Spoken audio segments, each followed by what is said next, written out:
One of the best detectives on the Pacific coast, prompt, vigilant, and firm, always sober, reticent in his business affairs, knew no fear of danger, confided into the fullest extent of his employers, and generally esteemed by all who have the pleasure of his acquaintance. That is a description of a man known today as the Sherlock Holmes of the Wild West. In this episode of Ricky's Historical Tidbits, I will tell you all about James Hume. This is Ricky's Historical Tidbits Podcast, and this is Ricky Mortensen. James Hume, known as Jim to his friends, was a career law and order kind of man. Born in 1827, James started life in New York, but by his early 20s, he and his brother made their way to California to strike it rich, just like everybody else. But of course, he didn't do all that fantastic. He ran a small store on the side to make ends meet, but continued panning and mining for a few more years. Soon, Mr. Hume got a job as a tax collector. He did that for a little while, but soon moved on to be a marshal for the city of Placerville in 1862. He was really good at that, and so he was appointed to undersheriff of El Dorado County, California. Now, at this point in 1864, I have to pause and tell you about the Bullion Bend Robbery, because this was one of the first of many big moments in Hume's career. First, some things to know. The Civil War is going on, kind of at the height of it, really. California was being designated as a free state, but that was only to keep the gold mining somewhat fair. California was just as divided over the Civil War as the whole country was. NorCal was pretty much pro-Union, and SoCal was pretty much pro-Confederate. Check out my episode, Keep Bigler Blue, to learn more about that. Well, a group formed under a man known as Captain Ingram. He was from Missouri, a Confederate captain who was in Mexico, heading up to California where he met a farmer from San Jose, who was on his way to fight for the Confederates. They decided to join up and recruit willing men for the Southern cause. They organized in Santa Clara, getting most of their men from the Knights of the Golden Circle, which was similar to the Ku Klux Klan. They started robbing stagecoaches for the money on board to help fund the war, moving their way up north to the city of Placerville. 14 miles east of there is where this story continues. At the end of June, late at night, two stages were heading down the road. They were coming from Virginia City over Nevada. 6 of the Ingram Rangers stopped the first stage, they were all armed, and ordered the driver to hand over the treasure box. There wasn't one, so they took the bullion that was in the bags instead. Then they asked for donations from the passengers for the Confederate cause. And then they moved to the next coach, which had a treasure box and some more bags of gold. Captain Ingram then gave the driver a receipt that said that Wells Fargo had donated the money for the Civil War cause. After this, the men made their way to a place called the Somerset House, while the stagecoaches went to Placerville to tell the sheriff. At this time, the sheriff was William Rogers. Under Sheriff Hume was not in town. So at 2 in the morning, the sheriff made a posse and headed to find the Ingram Rangers. As they made their way down, the group split. 3 men led by Deputy Staples, and then Sheriff Rogers went different ways. Sheriff Rogers caught 2 men who ended up being innocent. Deputy Staples and his men went to the Somerset House, splitting once again, sending one off to either get reinforcements or to try a different trail. Staples went around back while Constable Ranny went in and saw the Rangers were all there. He played it cool and pretended not to know anything and visited a while and made his way back, probably figuring that this was too many men for the 2 of them to take on.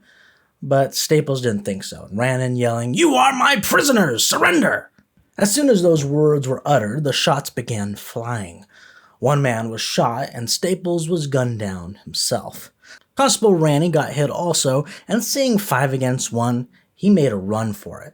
But the Rangers chased after him anyway, firing some more and eventually capturing him and taking him back into the house, where they threatened to kill him as well. 1 bandit spoke up to let him go because he was dying from the shot he just took in the chest anyway, and so they agreed. They robbed him and they made their way out the door, with the last man kicking Staples' body and then spitting off on his corpse.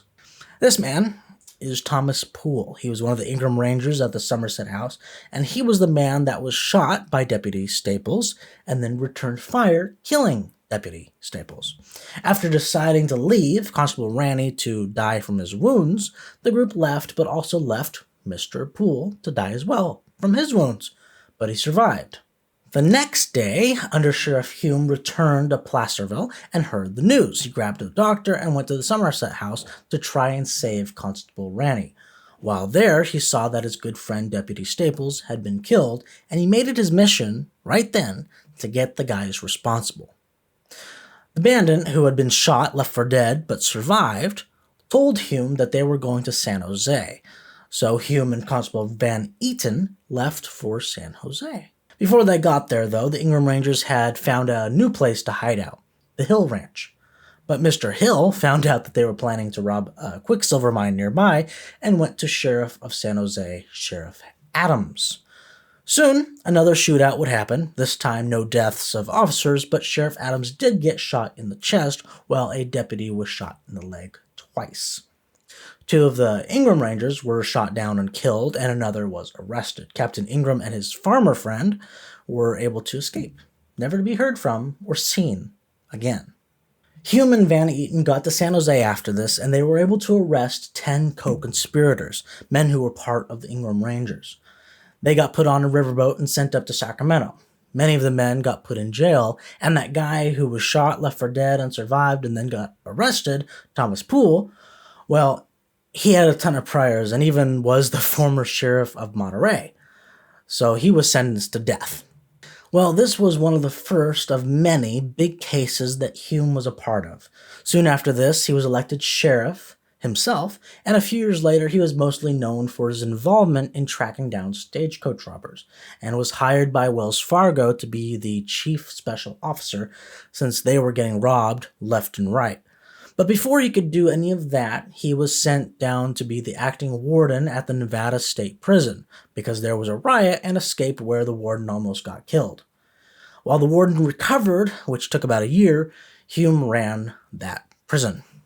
After that, he went back to Wells Fargo, where he worked for them from then on. While working for them, he practically invented detective work. He tracked footprints and went to each crime scene to look for clues. Until then, the thing was, like I told you earlier, send out a posse and get into a shootout. Mr. Hume was a professional, carrying a mug book that had descriptions of all the known bandits around. Then, in 1885, he and another guy came up with a book that had all the info and descriptions of 347 stage and train robberies, and also 205 convicted bandits. This was a big deal in the law enforcement community. James Hume is forever known in the city of Placerville as Sheriff Hume. Placerville was his home even when he lived in other places. It's where he got his start. He was a gold miner, a shop owner, a tax collector, a volunteer fireman, a marshal, the chief of police, the undersheriff, and the sheriff, a warden, and a chief special officer for Wells Fargo. He caught and helped catch hundreds of bandits, even going as far as Chicago. His main claim to fame, though, is something I didn't mention because I'll tell you that story another time. He was the man who tracked down and eventually caught Black Bart. On Main Street in Placerville is Miners on Main, which is a scavenger hunt where at each spot you learn about a person who had some sort of impact on the city of Placerville. Sheriff James Hume is one of those on the list. That's it for this episode. Thank you for watching, thank you for listening, and have a wonderful day.